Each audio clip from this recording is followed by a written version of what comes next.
All right, hello, welcome to Cupcakes and Hot Takes with Maral and John. I'm Maral. And I'm John. Today we are reviewing The Good, the Bad, and the Ugly.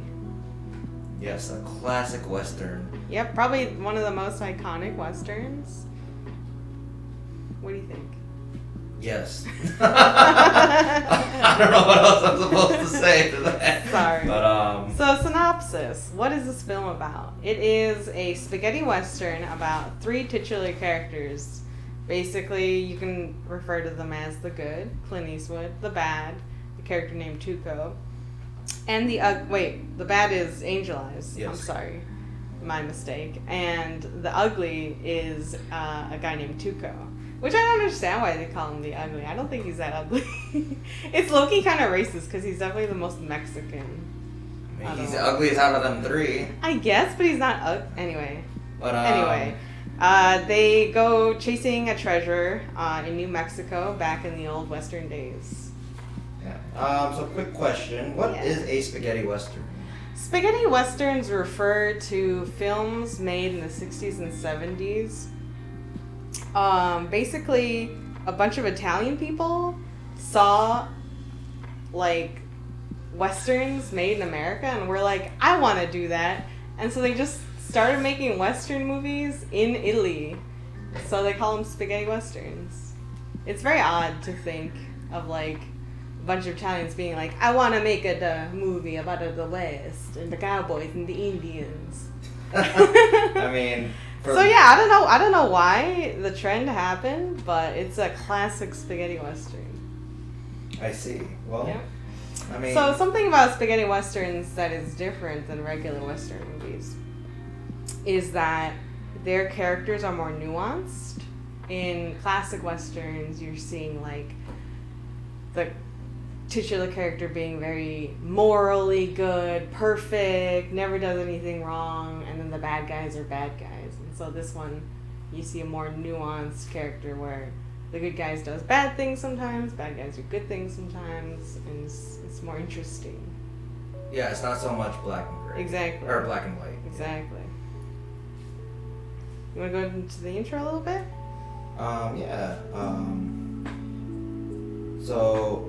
I just had to look something up real quick. Sure. Because I messed up in the notes. I forgot to update this part. But so, The Good, the Bad, and the Ugly. It was released on December 23rd in 1966. So one of the old school, like you said, classic westerns. Oh, I see what you messed up. The director is Sergio Leone. Leone or Leone? Leone. Sergio Leone. Yes, I forgot to update that, and it says Quentin Tarantino in our notes from from Pulp Fiction. Interestingly, this is the third in a trilogy. Yes. But it definitely stands alone as its own. You don't need to see the other two. In fact, we did not. I've never seen the other two. I've only ever seen The Good, the Bad, and the Ugly. Yes. Same, and this was the first time I ever saw it. So there was a lot to take in. It was a quite long runtime. It has 2 hours and 57 minutes. Especially from the 60s? That's long. Yeah. And then, in regards to the box office, so the original budget for the movie was $1.2 million, which is about $10.9 million today. It's a huge budget. Yeah, very big budget for the 60s. In the box office, it made $39.9 million, which was about over 33 times its budget. And in today's worth, it's over $360 million. That's great. Yeah, so it did amazing in the box Did really office. good. Yes. But with that said, would you like to go into your grades or initial thoughts about the movie? Yeah, would you like to research what won Best Picture that year? Yes. So, I personally I was going to go into that with the gave it awards. did you already look it up? No. Okay. I personally would give the film an 8.5 cupcakes out of 10 cupcakes. I thought it was pretty. So, the editing, fantastic. Soundtrack, fantastic. The acting, fantastic. There was just a few plot issues I had with. The sets were pretty good. You would never know that they were filming in Italy. You know, I definitely was like, oh yeah, it looks like New Mexico all my life until I started researching the film and realizing that it was a spaghetti Western. So the set design, the sweeping panorama landscapes, I loved it. Like I said, there's just one issue, and we'll go into that further, that really made me have to, unfortunately, lose a bunch of points. Had it not been for that one hang-up that I have with it, I think I would have given it like a 9.0. But, unfortunately, it's there, and it's going to have to go down at 8.5. What about you? Yeah, I'm with you right there. I gave it a 8.4 out of 10 cupcakes, so Okay. a solid B. Yeah. I have to agree with you on the point, which we will go into later. Just one major thing that really made me toss down the score quite a bit. And we have this, it's the same hang-up. Yeah, so. same hang-up. Yeah, we'll talk about it shortly. But yeah, Rotten Tomatoes gives it a 9.7 if you convert it into our cupcake meter. Yeah. It's 97% on RottenTomatoes.com, which incidentally, if you want to go into the Academy Awards. Yeah, interestingly enough, this is the first movie we watched on the list that has 0 nominations. It wasn't even nominated for anything, which that blew my mind. I thought this movie was so iconic, and everyone raves about it, and it didn't get a single nomination. I honestly can see that it was on purpose because it was made in Italy. I think there's a reason for it. Do you know anything about the Hays Code? I do not. What is the Hays Code? The Hays Code basically is this moral guidelines that Hollywood was forced into in the 50s and 60s, and I think it was finally taken away in 69. So this film is during that period. Basically, whatever a group of white guys decided was amoral could no longer be shown in films, or else it wasn't called the Movie Association of America at the time, but it's basically that. They wouldn't release it to the public if it didn't follow the Hays Code. And so there was crazy things like it couldn't have a white woman with a black male. You couldn't have a character that committed a crime without being punished for it. You couldn't have premarital sex without being punished for it. A lot of moral guidelines. And so films that weren't made in America following the Hays Code, there were a lot of political things that wouldn't allow that film to necessarily win. And I'm not entirely sure if this is the case for this film, but I feel like the Academy may have potentially not nominated it simply because it didn't adhere to the Hays Code. I see. We see, that would be in the spoilers, I don't want to say that now, but yeah, so that does make a lot of sense, actually. Yeah. That's a personal theory of mine. I haven't read any research to confirm nor deny this theory, but that's the way I feel. I think it wasn't nominated because it was a little controversial. Yeah. But just for your knowledge, the viewers and yours, the movie that won Best Picture that year was A Man for All Seasons. I think I've heard of it, but I've never seen it. Yeah, I've heard of it, but I've not seen it. Yeah. Nor have I heard too much about it. Yeah. So. It's not iconic. No, not by any means. But yeah, so that's really all there is to say about awards. Yeah, there's not much more to say about that. Yeah. So with that said, we would like to take a moment and give special thanks to our sponsor, Bakery Park. If Maral, you want to go into that a little bit. Yeah, so it's a local bakery, owned, operated, established, all the other verbs by myself, Maral, supported by my lovely husband, John. He washes the dishes. And I specialize specifically in pies, but I can make whatever you like. I tried to make a themed cupcake for each film that we do, and so today's cupcake is The Good, the Bad, and the Ugly Neopolitan Cupcake. So it is a base of vanilla cupcake with frosting that I split into 3 parts, and I made it strawberry, vanilla, and chocolate per the Neopolitan. So please give it a try. You know what? How about you give it a try and I'll continue talking? Yeah, sure. You know, because if people are listening to this as a podcast. And then they just hear us chewing. Yeah. Yeah, so, you know, if you are interested in any type of baked good, the link to the bakery is in the description below. So please go ahead and check it out. Send them a message. Yes, Maral is very open to baking many types of baked goods. Yeah, I'll definitely try anything. If you have an event or something, let me know. We can figure something out together. You gotta keep eating. But with that said, if anyone else would be interested in sponsoring us, please just reach out, leave a comment in below.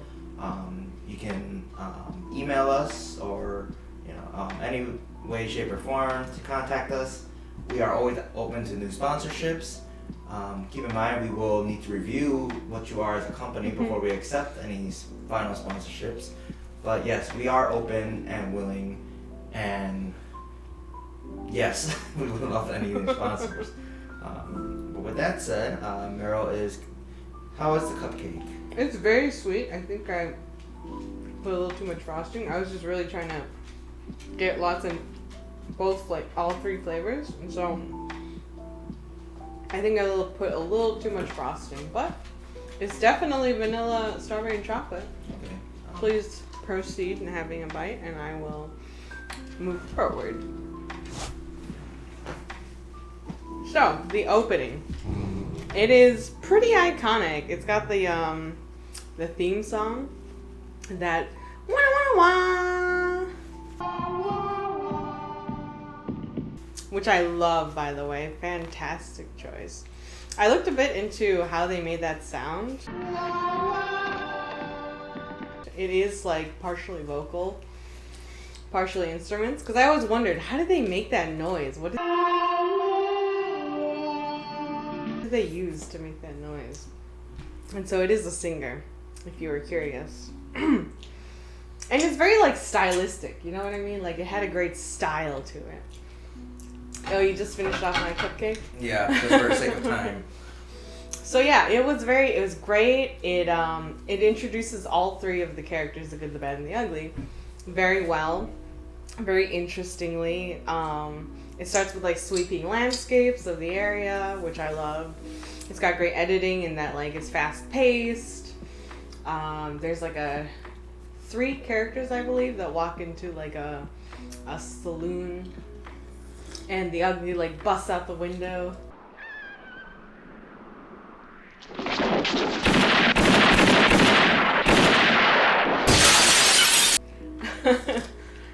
Kills all 3 of them, busts out and runs off, and No, one survives. Oh, one survives. I'm sorry.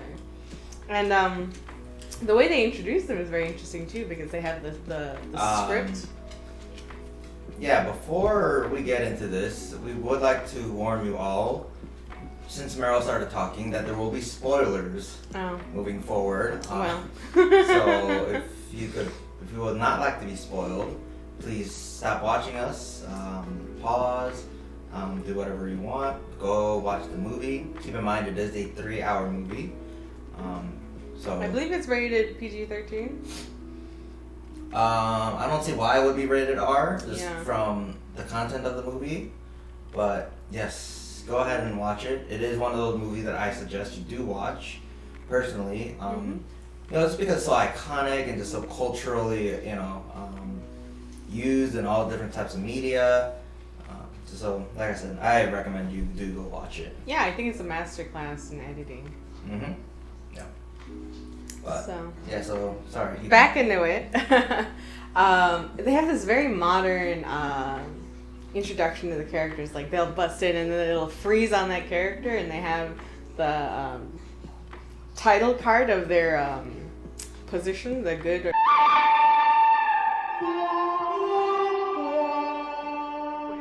or the bad or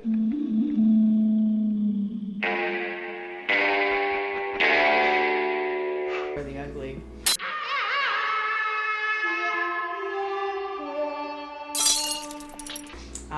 in like a red or pink script, I think. I just thought it was really interesting. I thought it was really modern and like very creative and like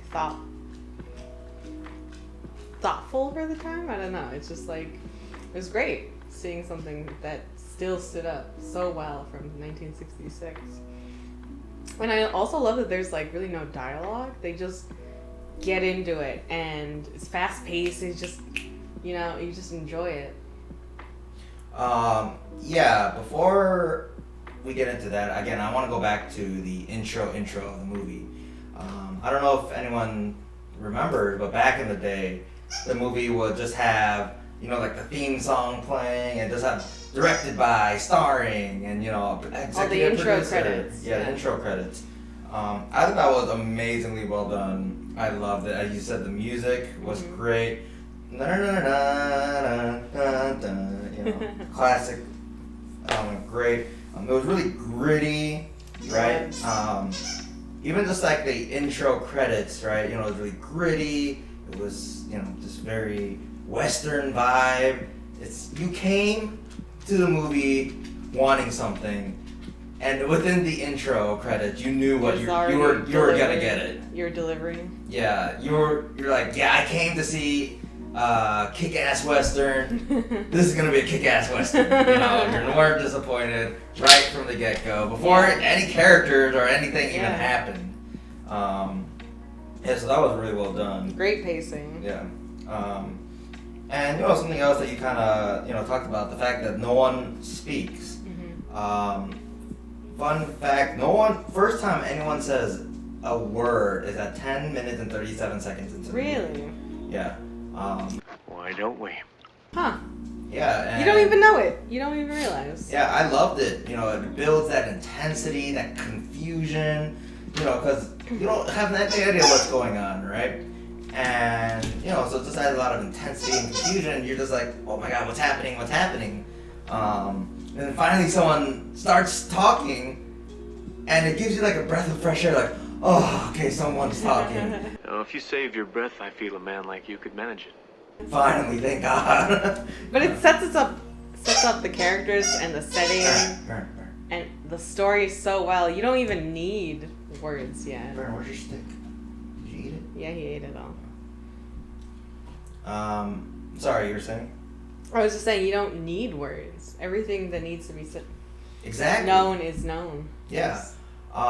Which is a huge contrast to last week, or 2 weeks ago's Pulp Fiction, right? There was just too many words, and it just destroyed the tension. Which is interesting because Quentin Tarantino loves this film. He often cites it as a big inspiration for him. I mean, I can see that because he was the one who also directed the Magnificent Seven, the Hateful Eight, and all those movies. Those westerns. And yeah, so I can see that. Which, I've seen the Hateful Eight. I haven't seen the other two. But yeah, like I said, it's a very opposite, and it paid off amazingly. Yeah. So they did great. Yeah. Speaking of the intro though, Angel Eyes, he kills the Mexican farmer. No, a Confederate soldier. Was he a Confederate soldier? Yeah, he ran away. Oh, well, Confederate soldier. Sorry, I didn't know that. And, he kills the kids, and then, they, like, pan to the wife, right, of the Confederate soldier. She's, like, standing over the dead body and looking at it.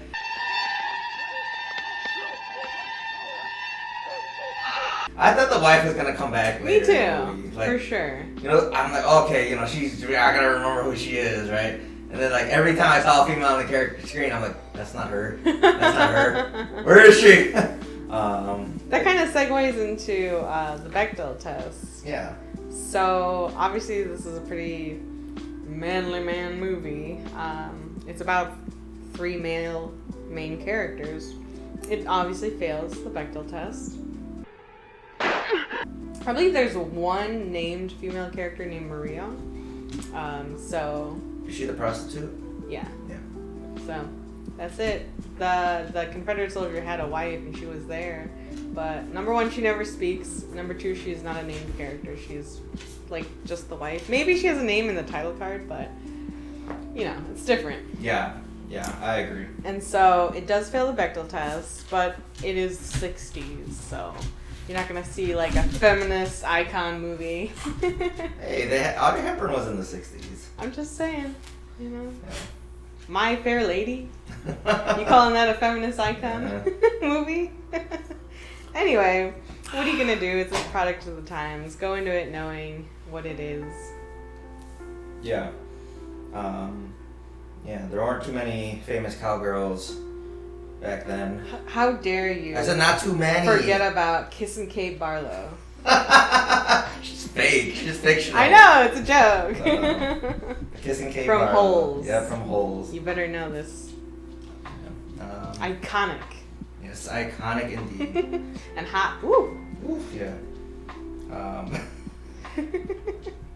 Alright, so let's go into the editing. Like I said, I think probably the best thing this movie does is the editing. Yes, the editing was phenomenal, except one aspect of the editing, which, is alright. I'm just gonna get into it. Screw it. Go ahead. Is the pacing of the movie, which I believe pacing should fall under editing personally. Yeah. It's how you cut it. Yeah, it's just like, wow, like the beginning, great, brilliant. The end, fantastic. Great, brilliant. And then in the middle of the movie, let's see, there's like this giant chunk of movie that is extremely long, and the other Probably part. two chunks of the movie. Yeah, two chunks of the movie. The first one was way too long, and just talk about slowing down dramatically. Only slowly. Very slowly, old friend. Which is the desert scene. Yeah, the scene when they're walking through the desert. And then the second scene was when they meet up with the Union soldiers and blow up the bridge. That's it. Why was that even needed? Only 8.5 hours more. I'm gonna say the second part was more plot than editing. The first one was editing. Yeah, they could have definitely cut it down. I know it's an important part of the plot. This is where they meet the guy that tells them about the treasure. So it is important, but yeah, the pacing of the film, whoosh, in the desert. Yeah, Maral and I were like trying our best not to fall asleep during the desert scene. I was like, I get it, we're in the desert, it's hot. Yeah, I think what they were trying to do was, they're trying to get the audience to experience what Clint Eastwood was going through. Just like nothing, and just the desert, and just dryness, and just the passage of time slowing, but... Yeah, because he's, like, straight up dying. Yeah, he's on the verge of death by the end of the death march in the desert. And, I tell you, I felt it. But, again, this is not... Just because you can doesn't mean you should. This movie could have been a perfect 2 hours. Oh, yeah. Instead, it was 3. a pretty good 3 hours. Yeah. But yeah, but kind of going off, we have the opposite spectrum, like the Mexican standoff at the very end. Oh, it's so good. So they get to the treasure. Clint Eastwood is the only one who knows which tomb holds the treasure. There must be 5, I think they estimate 5,000 to 7,000 graves. It would take forever to find the correct one. And so they kind of have this mutual agreement to have a Mexican standoff, and whoever wins and gets all the treasure, right? And so it's the 3 of them. They're all sitting there. It's super tense. Whoever makes the first move, starts the Mexican standoff. And so they're standing there. They have this great, like, far away shot where you see all 3 of them. The shot is beautiful, by the way, because the grave site is in a circular type of layout around like an old building, I think it was.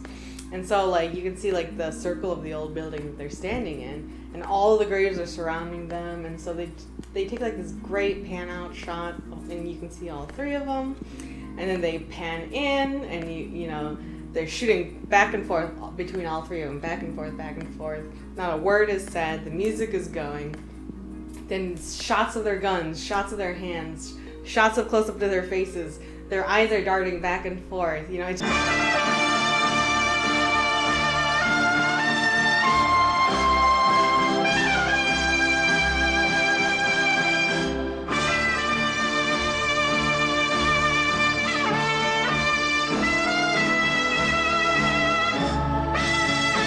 building such great suspense and tension, and not a word is said, and you just feel. And that scene is like a good 8 minutes long, and it's great. Yeah. Not 1 second is wasted in those 8 minutes. Yeah, I would not take anything away from that time. Like I said, that was just so well done. And the acting is so good. My favorite actor is Tuco, the ugly. Yeah. His his eyes, his facial expressions, his character, the way he acts is so fantastic. And so when they do those close-ups of just right here, it's just so good. Yeah. Before we get into too much more about things we liked about the movie, I do want to talk about some of the negatives For sure, of the movie. Just some things that just didn't make sense, or just weren't thought about, or just overlooked. Certain things that we just didn't like about the film. So we're gonna start going into that. So Tuco, right? He gets out of the desert. The ugly. The ugly, right? The ugly gets out of the desert, and he stumbles into a gun shop, and he wants to get a gun, and gun shop owner, right? So Tuco builds a gun, custom gun, and he practice shoots it in the back, right? He loves, it's perfect, right? And takes 6 shots. It's a revolver. Revolvers only had 6 bullets chambers, right? He's a great shot, by the way. He's a great shot.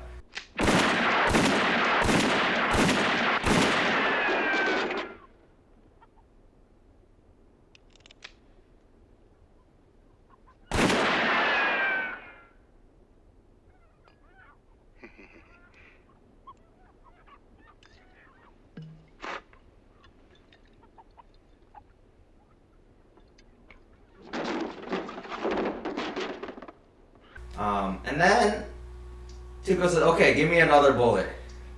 And then why does the gun shop owner give him the bullet, and then Tuco robs him and steals the gun? Cartridge.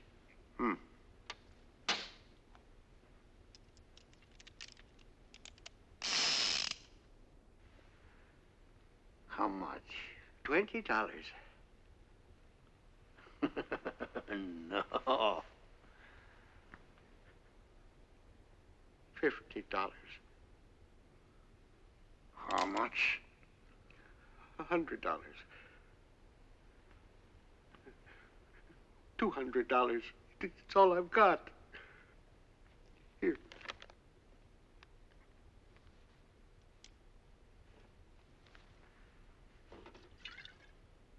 What did the old man think was gonna happen? If you're a gun shop owner in the Wild West, you would always be packing heat.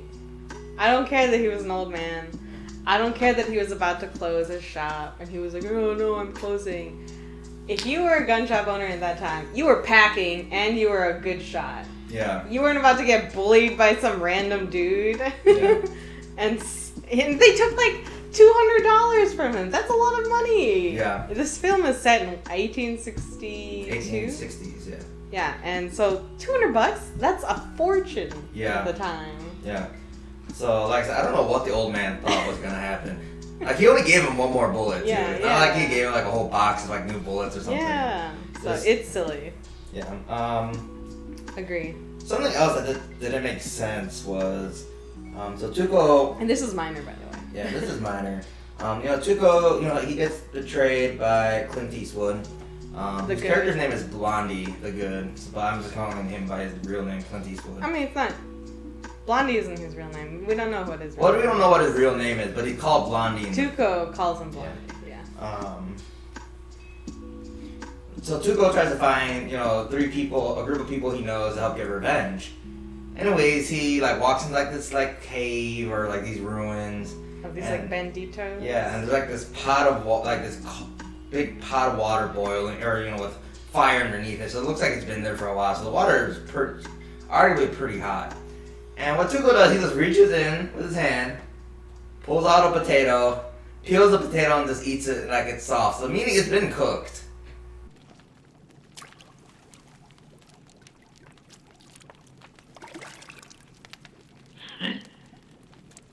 I just thought it meant, look how manly he is. I I thought it was like a character development. I know it's unrealistic, but I think that's what they're going for. No. Look how manly he is. He sticks his hand in the pot of water. No. No, see, that just doesn't make much sense. Let's see. So hard-boiled. Ooh, hard-boiled. Yeah. Senor. So the desert scene is pretty bad. Yeah, the desert We scene. already kind of went through that, though. Another thing was Tuco takes, Clint Eastwood to the Confederate. So after the Desert March, and Tuco's trying to save Clint Eastwood, because Clint Eastwood knows where the name of the grave that has the treasure, right? So Tuco's trying to save him. So Tuco takes him to like a Confederate army camp, right? No, it's a missionary. No. No. Oh, okay. First he takes him to... Sorry. Yes. Sorry. Please read the notes. Tuco takes Clint to the Confederate camp in the middle of the night, right? And the Confederate in charge of that area like, look, we ain't got no supplies to help your friend. However, there's a mission 18 miles down. There's a mission San Antonio around here? Sure, 18 miles south. Take him there. Right? You can get there and they'll take care of Your friend. Clint, your friend, right?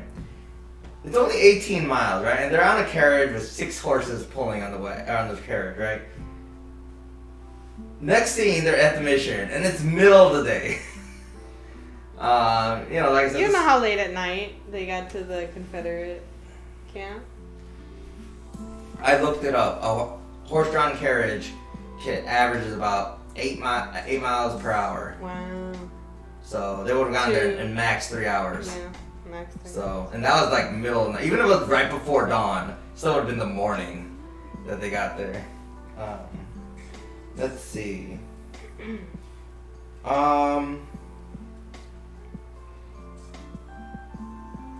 Let's see. I mean, you want to go into any of these, or do you just want me to keep going? Yeah, so my biggest issue with the film, and the reason that I didn't give it a 9.0, is because of the whole back plot is basically this is all happening during the Civil War. And so there's Union soldiers and Confederate soldiers all over the place. They're fighting over New Mexico. And basically there's just this whole point in the movie where the plot just whoosh, because they have to cross a bridge to get to the grave site, and the bridge is being fought over by Union and Confederate soldiers, and so they decide to blow it up, and it takes like a whole 45 minutes, I think, and it's so long, and it's just like, oh, let's pause the whole plot of the film and focus on how terrible war is. Any reason for being around here? And I understand that war is terrible. I understand we have to remind people that war is terrible. But isn't war awful movies? I hate that so much. It's like, it's so ham-fisted.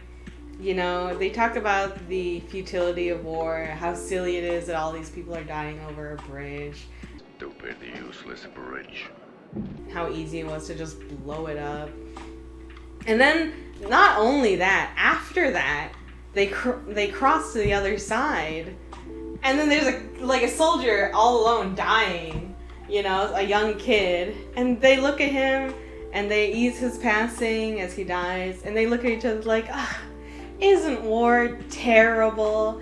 After they just talked about how terrible war is, and I was like, we needed another reminder about how terrible war is right after we talked about the futility of war and the whole bridge scene. It's just so ham-fisted. It's boring, and like I said, the pacing of the movie just went. Yeah, there's some things about that scene specifically. I love how they're like, we need to cross this bridge to get to the other side, but we can't because they're fighting. But after they blow up the bridge, they still get across somehow, right? And which meant they could have just went across. Yeah, and with that said, right? When they're strapping bombs onto the bridge, they're like in the middle of the bridge where like it's deepest, and the water's only like waist deep anyway. So it's like they could have just crossed. Yeah, they could have just crossed whenever the bridge. they wanted to. But yeah, kind of going off with like the whole war is bad theme, right? That they insert into the movie. I don't mind so much like, you know, war is bad movies, right? Because I feel like that's most war movies in general. Yeah, right? yeah, for Just sure. showing how evil and chaotic and, you know, horrible it can be. I hated that it was in this movie because you did not come to this movie wanting to watch a war movie. Yeah. You know, if I'm This is about cowboys and Indians. Yeah, if well, not even. well, cowboys. Like if I'm going to watch a war movie and I choose to watch a war movie, I know that's gonna come in at some point, right? I did not want to hear about that when Were I'm you watching a surprised western. when you watched this film and it was set in the Civil War? and all Yeah, this? I didn't think at all it was gonna be set in the Civil War. I was surprised. I'm like, oh, those are Confederate soldiers. What are they doing here? I mean, like, I didn't mind it so much, you know. It was like, okay, it's for the setting, right? It puts Yeah. you in the story, right? You know, they put it in a time period of history that, you know, really happened. You know, people are relatively But it could have familiar been such a smaller part of the Agreed, film. yeah. Like, that whole bridge scene, they could have just taken out, and nothing would have changed. Nothing would have changed. Yeah. Absolutely. Yeah. There's a bit of like character development you get where you see Blondie being like a decent person. You see the ugly even being a decent person. And you do get like the characterization of the ugly betraying Blondie because they are on the bridge and they kind of have this camaraderie going, the ugly and the good. And the good sort of trusts the ugly and he admits the name of the grave site in case something happens to them, and they're like, okay, in case something happens to me, this is the grave site where the treasure is. So I guess there's like a little bit of character development there, but like you really easily could have done it in any other way that would have taken 5 minutes. Yeah, I agree. Kind of speaking of like character and character development with, you know, the ugly Tuco. Who has the most character development, by the way? Yeah, I mean, realistically, he's the main character of the Yeah, story. realistically. You recognize this man? Yeah, it's you. It's not Clint Eastwood, you know, it's not Angel Eyes, it's Tuco. Yep. Well, you know, with that said, what was the point of his brother being at the mission? So he and can meeting talk him? about how he betrayed the family. It's just show that Tuco will literally sell anyone out, and he doesn't give a shit about anyone, even his own flesh and blood. Yeah, but you know, it's just like it's not really needed in my opinion. It's not. You know, I was thinking maybe it's to show the contrast that just a few different choices made in life. And his brother's a missionary. And Yeah, his brother's a missionary, and you know he's like a bandito, Wanted criminal. You know, just a few bad choices in life. You know, because they both grew up in the same scenario. You know, it can really change your life's outcome. But even then, that was A, that's a stretch, and B, that's still just too preachy. Just get it out. Sorry, Captain is farting up the storm right that's here. That's why you're waiting. God, you're it like, smells. yeah, I didn't need that. But one more thing with, you know, kind of going before, you know, one thing I didn't like, and they do this in a lot of movies, even modern day, is if there's like a professional, for lack of better words, in a movie. Like in this movie, in The Good, Bad, and Ugly, they had musicians, right? People playing instruments, and Tuco is getting beat up, right? But technically, they're not allowed to beat up prisoners. Tuco's a prisoner at this point. And, you know, there's a rule in the camp, right? You're not allowed to beat up prisoners. But anyways, they play the music to beat up a prisoner so that, you know, no one can hear them, right? And the musicians are like crying because they know what's happening, right? They're the prisoners of war. Yeah, prisoners of war, right? And so they know that one of their fellow soldiers is getting beat up and yada yada. I hate it when they don't use real professionals for small scenes like that. Oh, like they weren't actually playing? Yeah, they weren't actual musicians and it looks so fake, right?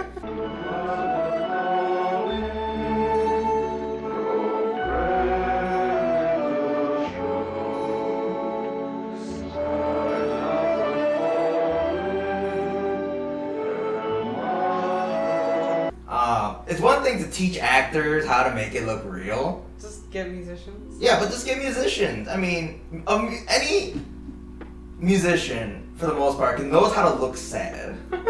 Okay, with their face. Fake cry right Fake now. cry, right? And even then, you only need like 3 of them to max to fake cry. I think they only showed 1 fake crying actually. Right, so you only need a 1 fake cry. Yeah, I didn't notice because I'm not a musician, and so I wasn't really paying attention at all. I'm sure it looked awful. If I actually paid attention, I'm sure I could tell. You could have told if you were. I just wasn't looking. That's funny though. Yeah, like I said, just again, they still do that in like modern movies. Yeah, they right? do. And They still totally do that. yeah, that's just terrible. I hate it when they do it. It's like choosing Armageddon to have a bunch of miners become astronauts. Yeah. Instead of astronauts learn how to mine. Yeah. Not even mine, just to drill a hole. Just drill a hole, yeah. Yeah. Anyway. You know what's also bad? What? As much of as good as this film is with directing and filming, there's a scene where Tuco is trying to find the grave. Yeah. And he's running around and they're like spinning the camera around the gravesite to show like how overwhelming it is and how many graves there are. And they're going so fast. And this is before like proper motion blurring. And so like it is just nauseating. It is just so hard to look at. I literally had to watch it like this because I get motion sickness and it just really bothered my eyes. Yeah. It was hurting my eyes, it was giving me a headache, and why was it so long? It was like a minute, like a solid 1 or 2 minute. minutes long. They were just like panning over the tombstone so Do it fast. for like 15 seconds, that would have been enough. But yeah, like a solid minute where I just could not watch the screen. Like honestly, just thinking about it starts hurting my head, if I had to be honest, but... So, you know, in that sense, the directing could have been better. Yeah. I'm sure it didn't look bad as he was, you know, looking through the camera lens, but oof, watching it hurt my eyes. Yeah. Kind of going off of the tombstones and the name on the grave. So the character that tells them, you know, where the treasure is, you know, he dies, and his original name was Learning. No, his fake name. Yeah, his original name was Learner something, and then he got a new, name to try to hide its identity called Bill Carson. I personally wish the 2 graves, the name on the grave was Bill Carson. It would kind of explain where he got his name from. Instead of just randomly, I'm just, Bill Carson, that's a good name, I'm gonna just go with that, you know? I like Bill Carson. Yeah, I mean, like I said, I thought it would have been nice to kind of like bring it around. I'm sure it has something to do with the prior films from the trilogy. Maybe. Yeah, I couldn't tell you. But something I also agree with you is, why didn't Tuco realize that his gun was tampered with and the bullets had been taken out of his gun at the Mexican standoff? Because, you know, he's a great shot. He easily could have won the Mexican standoff depending on who shot who. Yeah. Everyone really is a fantastic shot in this film, so it was definitely could have been very dangerous. Number one, my problem with this scene is Angel Eyes agrees to a Mexican standoff knowing that he's the odd man out. You know what I mean? If I knew 2 out of 3 were probably aligned against me, I was the odd man out, I would never agree to a Mexican standoff. I would have shot them while they weren't looking. See, maybe I was thinking, right? Actually, I don't know. Cause I was thinking maybe Angel Eyes was thinking, oh, Tuco's gonna be mad because... Sure, they betray each other. Yeah. Tuco betrays Blondie. Blondie betrays Tuco. Everyone has got it out for each other. I understand, but at the same time, Blondie and Tuco have been traveling together this whole time. And they killed all of other Angel's men. Yeah, they killed all the other Angel Eyes men. Angel Eyes was clearly the odd man out, the villain of this story. Why would he take that risk? Those odds were against him the whole time. It's stupid to take that risk. So then, number one, There's that. And number 2, how does Tuco, a good gunman, who clearly shows he knows guns from that scene in the gun store where he's taking it apart and putting it back together, not know that his gun was empty? Yeah. And it's a revolver, so it's not like... It's not obvious. You literally see the bullets in a revolver. It's not like a handgun nowadays where like the bullets are in the chamber in the gun. It's not see-through. Right. So he was like, Pikachu face Yeah. when he didn't have bullets in his gun when they did the Max and stand-up and they all started shooting. On top of that, because like he 100% knows guns, right? Like he was able to customize the gun in the gun shop, as you said. He's an amazing shot. No one is that good without being around guns and using guns for a long, long time. He could have felt the gun was lighter. Mm-hmm. 6 bullets in a gun and a revolver is a huge weight difference, especially if you're trained and a professional. So just like there was no excuse why Tuco wouldn't have known the gun was empty. Yeah, I agree. So yeah, I agree with you. So it's just silly. But kind of with that said, I don't remember who did Tuco aim at when he shot. I don't remember either. Yeah, cause if he was I want to say it was Angel Eyes who was aiming at. It's gotta be Angel Eyes, right? Like I said before, he's the odd man out. He's the one they're gonna shoot. And Tuco even like turned to Blondie, was like, "Why'd you empty my gun?"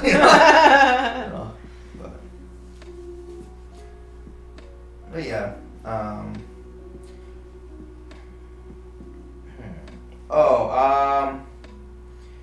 Yeah. One other thing was, it was really obvious at the end that Clint Eastwood was gonna shoot down Tuco, right? So in the movie, Clint Eastwood has Tuco, like hang himself to an extent, kind of like revenge because Tuco tried to do that to Clint Eastwood earlier in the movie, he later on at the end of the movie he shoots him down off his rope and lets him live. It was really obvious that was gonna happen because he left half the money, right? Well, that's a lot of money. Yeah, it's about $2.9 million in today's. That's just half of it. Yeah, that's just half. His right? his half. His half. Why would you leave that much money behind unless, for no reason? If you were gonna kill him anyway. Yeah. Right. So that kind of killed the tension a lot for me. Yeah. But yeah, that was another thing I wasn't a big fan of. Yeah. Well, we can move into the positives. You don't want to read that last? Yeah, it's fine. Okay. Yeah, but with all that said, there's always great positives. Yeah. Not always, but there are For in the this most one. part, this film outweighed positives against negatives. So. Yeah. I liked it more than I disliked it. Yeah. Like I said, this style was great. It had a lot of style. Like, if I saw a frame of that movie, I could be like, that's the good, the bad, and the ugly. Like, it just had a great visual style and it had a feel to it that was unique. And also, it was funny.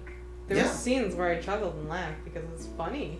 Yeah. Tuco was a great character. He's like the comedic relief for the most part. Mm-hmm. No, I agree. Yeah. Perfect. I love that amount of comedy is not too much, not overbearing, and they just sprinkled it in every now and then. To lighten the tension. Yeah. And that's the opposite of what the Pulp Fiction tried to do. Too much comedy. They just constantly kept trying to throw comedy at you, and it was just annoying. Sometimes the thing about Quentin Tarantino movies is it feels like Quentin Tarantino is constantly reminding you how smart he is. Yeah. Don't forget, I'm very smart.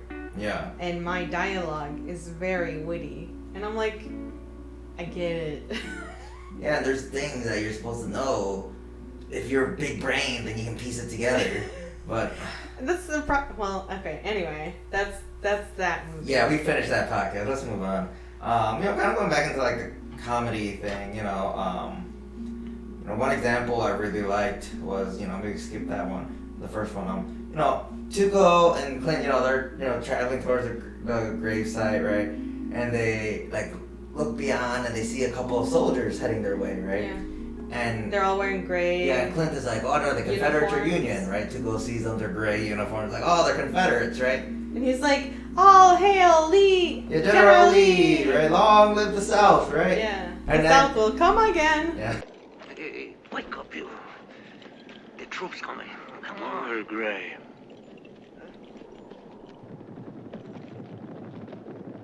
Hey. They're gray like us. Let's say hello to them and then get going. Hurrah! Hurrah for the Confederacy! Hurrah! Down with General Grant! Hurrah for General... What's your name? Lee. Lee! Hey! God is with us because he hates the Yanks too! Hurrah! God's not on our side because he hates idiots also. And then they get closer, and it's the soldiers. They brush off the dust on them, and it's blue under all the dust, and it's Union Because soldiers. they've been marching in the New Yeah. Mexico desert and they're covered in dust and they brush it off and it's the navy blue. And they're like, crap. And Tuco's just like...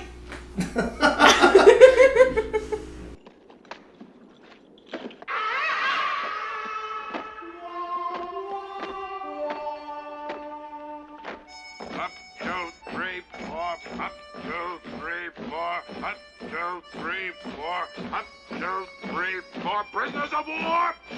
Forward! Ah! And that's where they become caught as prisoners of war. Yeah. It's just funny, like I said. Something else, we talked about this a little bit already, but the fact that Tuco is such a great shot and knows guns, it really. I hate it when there's like a movie like there's like a trio, and one just is an idiot, One's just stupid. completely incompetent and just For sure. stupid and just there for the comedic relief. Yeah, especially the dumb character is always a comedic relief. And it's like, you can be smart and funny. Yeah, like Tuco is very competent. Yeah. He knows what he's doing. He couldn't have survived in the New Mexican, desert cowboy era without being intelligent. Yeah. There's that scene where he's in the bathtub and someone is coming after him. And he busts through like the saloon doors and Tuco's in the bathtub. And he's like, I caught you. I've planned my revenge for so long. Here I am. I finally caught you with your pants down. I'm gonna kill you. And then Tuco pulls a gun out from under the water and hits him. And he goes, if you're gonna shoot, just shoot. Don't go talking about it. Hilarious. And, it shows that he's confident. He knew he was in danger. He had that gun with him. Yeah, I don't know if it was in the trivia or not. I guess I didn't edit, but that line was unscripted. Oh, yeah? Yeah, when he said it, the whole cast burst, and the producer, everyone burst out laughing. It's because he's fucking funny. Yeah, and so they had to edit out this laughing and all that. Actually, did you know that when they filmed... I'll save it for the trivia, sorry. Another thing I loved was Clint Eastwood's makeup during the desert scene. Yeah, when he's dying. Yeah, when he's dying and he's dried out and gross and disgusting looking. That was really well done, especially if you consider for its time in the 60s. Yeah. And that was brilliantly done. Great effects. But at the same time, it's like, I was reminded, when Angel is talking to Maria, the prostitute, and he like smacks her across the face. And her face looks exactly the same, no redness or anything like that, right? But interestingly enough, despite no redness or anything, those were real slaps, which we'll get into the trivia again. Sorry, Okay. we're bouncing around. Well, Yeah. I guess they didn't think it was needed because they literally slapped her and there was no redness. Maybe he pulled his punch a little. Yeah. Like a gentle slap. You want me to just keep going? Yeah, keep going. Yeah. Sorry, I just feel like these podcasts, I did most of the talking, which makes me feel bad, but I like how people are like always sweating and there's always flies everywhere. Yeah, I appreciate that. Yeah, it's the New Mexican desert, there's gonna be flies and bugs everywhere, it's gonna be hot, sweaty, And the gross. dust, like obviously the Yeah. dust is just gonna be there, but it's a great setting. Yeah, it was really well done. I don't know if the flies were intentional, it's kind of hard to control, but even if it wasn't, the fact that they kept that in there, they weren't like, shoo flies, go away, it was, And I want to reiterate, this is Italy. yeah, it was done. Yeah. But it looks like it's New Mexico. Yeah. It's fantastic.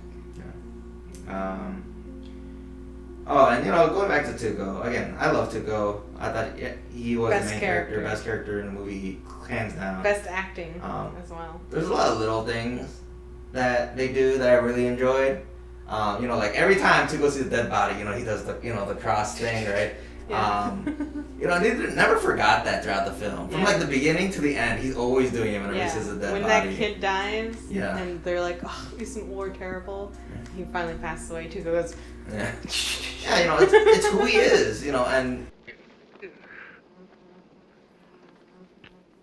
people have isms, and they're gonna do them every time, and the fact that they remember that to do that every time, I really do appreciate that. it's just good character building. Yeah, very little small detail, but great to the character. And I like how Yeah, if you wanna go over the it's rest. not a classic Western in that even the good guy, Clint Eastwood, betrays people. He betrays Tuco. He leaves him out to die. He does some morally ambiguous things. But at the end of the day, he shoots Tuco down and lets him have the money. He didn't have to keep it. And he likes Tuco, but he knows Tuco's going to betray his ass. Yeah. So he doesn't trust him at the same time. So I just really appreciate and like the fact that good characters are bad and bad characters are good. And, there's nuance, which old films didn't have. Yeah. Something else was, I thought it was great parallel in this movie. So, for first time, Tuco gets betrayed by Clint Eastwood to go on revenge, and he sneaks in through the window to catch Clint Eastwood, and he catches him, and things happen, and Clint Eastwood escapes. During the bath, when Tuco's taking a bath, and Tuco thinks someone's coming through the front door, Clint Eastwood actually goes in through the window to catch Tuco off guard. Because he learns. Yeah, it shows they're learning from each other. They're adapting. Again, they're not incompetent idiots. They're all smart characters. Yeah, they're all very intelligent and smart characters. Yeah. So I thought that was a really good parallel. Yeah. And you want to say the last? It's a small thing, but it just fills me with such joy. It's the final scene of the final scene, right? And Tuco gets cut down by Blondie, but he almost dies, right? He's still mad because he almost killed him, but he still saved him too. And so they have this difficult, contentious relationship. And he gets the money and he yells out, "Ah!" And his scream meshes into the "Ah!" It's just so good. Like I said, the style of this film is just funny and unique. Very and well it's known. Good. Yeah. And it works well. Yeah. But yeah, that's pretty much everything I had to say about the movie. You too? That's about it. I enjoyed it. I genuinely enjoyed it. I remember watching it as a kid, and I didn't like it because it was. You just didn't understand. Yeah, I didn't understand it, right? So watching it as an adult, I was like, this is fun. Yeah. But yeah, with that said, let's get into some of the trivia about the movie. Yeah, I love movie trivia. Yeah. Yeah, I think I'll start. Yeah. You like those gun scenes. Yeah. In the gun store, everything Tuco does with the gun was completely unscripted. Tuco knew little about guns, so he was instructed to do, Tuco knew about guns, so he was instructed to do whatever he wanted in the gun store. The only thing, let's see. Yeah, so the store owner's reactions throughout the movie, or throughout that scene, were genuine. Because he didn't think Tuco, the actor, knew. Taking everything apart? Yeah, and doing all that. And even putting the clothes sign into the store shop's owner's mouth was all unscripted. Come here.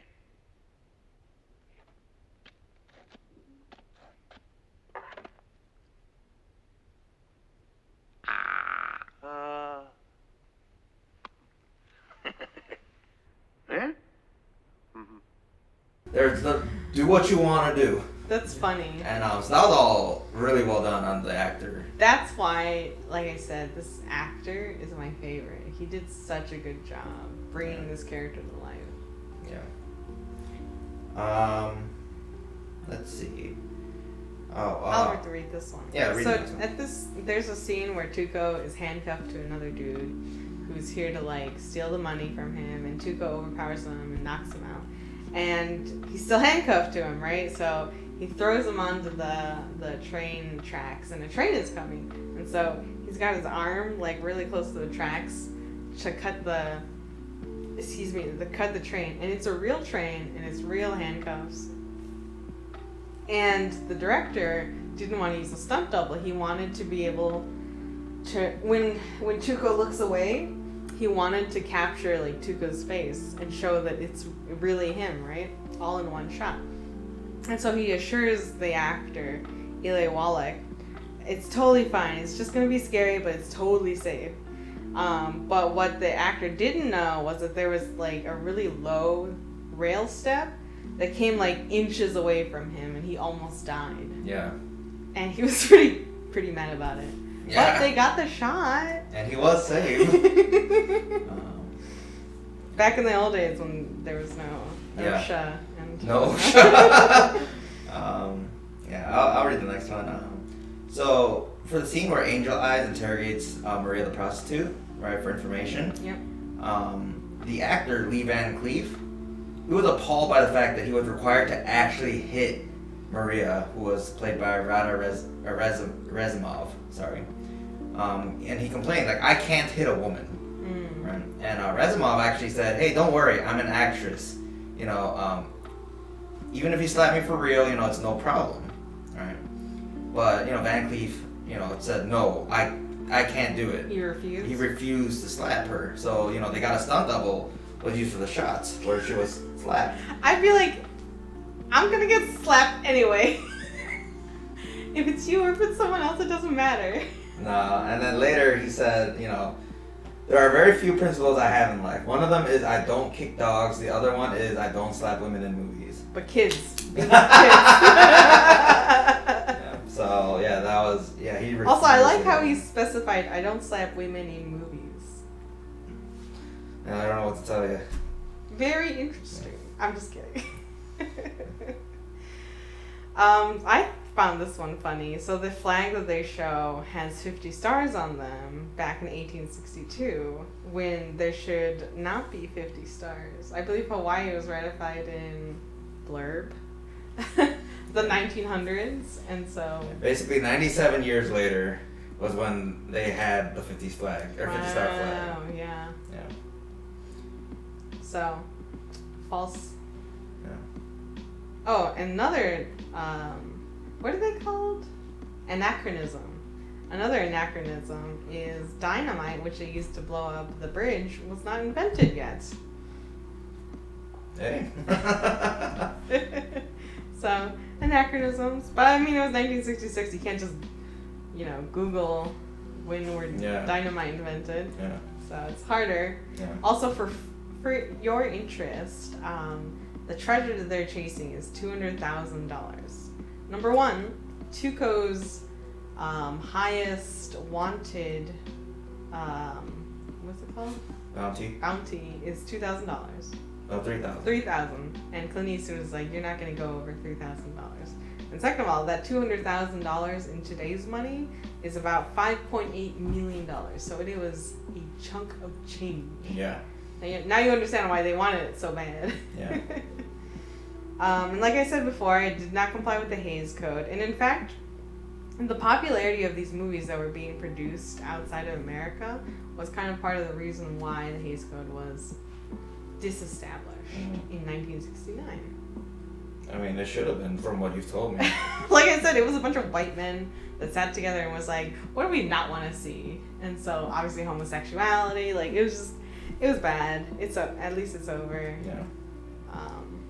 And movies got way better in the 70s. Who'd have thunk it? And another fun fact, Tuco digs up a body, or a grave, because he thinks that that's the grave with the money in it. he opens up the casket, and there's a skeleton and no money. And he's like, dang it! The skeleton that's inside is a real human skeleton of a woman who wanted to continue acting even after she died. Well, hey, she got her wish. Yeah, it's a very, very famous movie, so good for her. I wonder if she's in any other movies since with her skeleton or her body. Maybe. I don't know. Maybe. I'll look into that. Did you know that skeletons used in Poltergeist are real? I did not. In the end? In the Indian reserve or grave. Yeah, when she falls into the water pit. Yeah. So those are real. So yeah, those are some fun trivia and facts. At this point, we will do some fun quotes and splice some of the best movie scenes that we like. Yeah, our favorite quotes. Insert here. You see, in this world, there's two kinds of people, my friend. Those with loaded guns, and those who dig. You dig.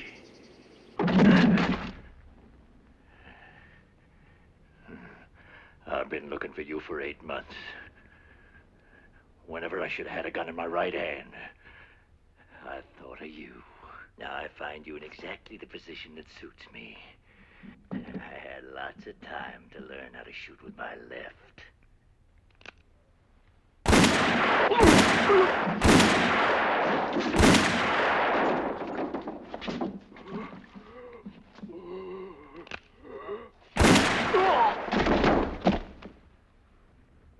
When you have to shoot, shoot, don't talk.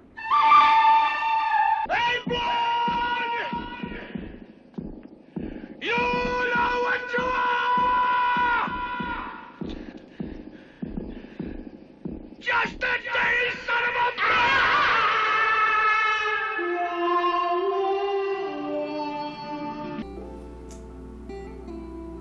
All right. Yeah. So that's everything we had to say about this.